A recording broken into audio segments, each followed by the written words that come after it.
वज़ीर आला पंजाब मोहसिन नकवी ने गुजरांवाला एक्सप्रेसवे के दौरे के बाद मीडिया से गुफ्तगू करते हुए कहा कि क्वालिटी पर कोई समझौता नहीं किया जाएगा। FWO बेहतरीन क्वालिटी को यकीनी बना रहा है, जिसकी वजह से थोड़ा वक्त ज़्यादा लग रहा है। प्रोजेक्ट को मुकर्रर वक्त पर मुकम्मल होना चाहिए। उन्होंने कहा कि गुजरांवाला GT रोड से मोटरवे को मिलाने के लिए एक नया फ्लाई ओवर प्रोजेक्ट में शामिल किया है। चिंदी कला को रीडिज़ाइन किया जाएगा ताकि ट्रैफिक का मसला न बने। दर्जनों में की तादाद में छोटी सड़कों की मरम्मत के लिए भी मंजूरी दे दी है। उन्होंने कहा कि DPS, सब्जी मंडी और गोला कॉलोनी पर काम जल्द शुरू हो जाएगा।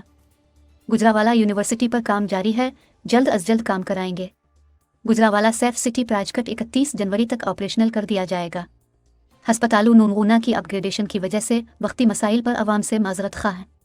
हस्पताल की अपग्रेडेशन से लॉन्ग टर्म फ़वाइद हासिल होंगे। उन्होंने कहा कि गुजरांवाला DHQ हस्पताल को म्यू हस्पताल लाहौर से बेहतर बनाएंगे। इंशाअल्लाह 4 फरवरी को DHQ हस्पताल की अपग्रेडेशन मुकम्मल करके हवाले कर दिया जाएगा। गुजरांवाला कोलोकेटर अगर DG खान गया है तो वापस लाएंगे।